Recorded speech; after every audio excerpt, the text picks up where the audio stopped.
మా తోటి లైన్ మిత్రురాలైనటువంటి కార్తీక్ అన్నమ్మ గారి పిలుపు మేరకు పనిగిరి కాలనీలో దాదాపు 2.5 సంవత్సరాల నుంచి మంజుల అనే ఈ యొక్క స్వాంతన ఫౌండేషన్ యొక్క చైర్మన్ తాను ఒక 2.5 years నుంచి స్ట్రగుల్ అవుతూ ఈ యొక్క 30 మంది మహిళల్ని రకరకాల వాళ్ళ మానసిక సమస్యలు, ఎన్నో సమస్యలు ఉన్న వాళ్ళని, ఇంట్లో వాళ్ళు వేసుకోలేని, బయట ఎవరు సపోర్ట్ లేని వాళ్ళందరినీ కూడా తక్కువ చేర్చుకొని ఒక 30 మందికి సహాయ సహకారాలు ఇస్తారు.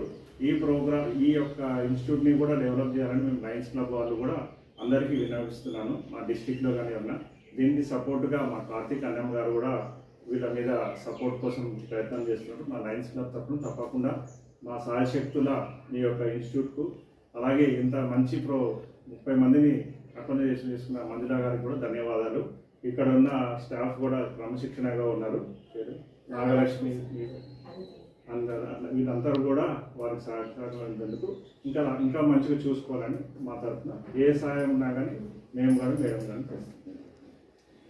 ఈ Swanthana women's rehab and de addiction సెంటర్లో నేను ప్రస్తుతం యాక్చువల్లీ ఇంటర్న్గా పనిచేస్తున్నాను నా ఎంఏ సైకాలజీ కోర్సులో. ఇక్కడ వచ్చిన తర్వాత నేను చూసింది, నేను నేర్చుకుంది ఏంటంటే ఇక్కడ చాలామంది చాలా సమస్యలతో వస్తున్నారు. మానసిక సమస్యలు, చాలా సివియర్ మానసిక సమస్యలు, అలాగే అడిక్షన్ ప్రాబ్లమ్స్, అలా రకరకాల మనుషులు వస్తున్నారు, రకరకాల బ్యాక్గ్రౌండ్స్ నుంచి వస్తున్నారు. ఇక్కడ ఈ సంస్థకి ఎన్నో రకాలుగా సపోర్ట్ అవసరం. ఎందుకంటే సపోర్ట్ ఉంటేనే వాళ్ళు ఇంకా బాగా పనిచేయగలరు, ఇంకా బాగా వాళ్ళ సమస్యల్ని ఇంకా సాల్వ్ చేసి వాళ్ళకి ఒక మామూలు జీవితం అందించగలరు.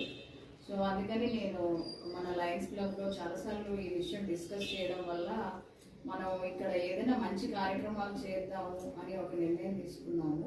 సో అందరికీ రిక్వెస్ట్ ఏంటంటే వచ్చి ఒకసారి ఇక్కడ ఫెసిలిటీ చూడండి, మంజుల మేడంని కలవండి, స్టాఫ్ని క్వశ్చన్స్ అడగండి, ఎలాంటి సమస్యలు ఉన్నాయి, ఏం చేస్తున్నారు, 24 hours ఈ పేషెంట్స్తో ఎలా వీళ్ళు మేనేజ్ చేస్తున్నారు, ఇక్కడ ప్రాబ్లమ్స్ ఏంటి, ఇక్కడ రిక్వైర్మెంట్స్ ఏంటి, ఇవన్నీ తెలుసుకుంటే ఇంకా మనం బాగా సపోర్ట్ చేయొచ్చు.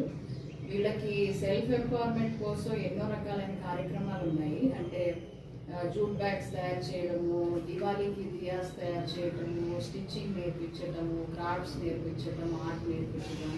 సో ఇంకా ఎవరైనా ఇక్కడికి వచ్చి వర్క్షాప్స్ చేయాలన్నా కూడా చాలా బాగుంటుంది. వీళ్ళకి ఎంపవర్మెంట్ విధంగా వీళ్ళకి కొంచెం లాంగ్ టర్మ్ ఏదైనా రిసోర్స్ఫుల్గా ఏదైనా మనం చేయగలమా అనేది కూడా ఆలోచించవచ్చు.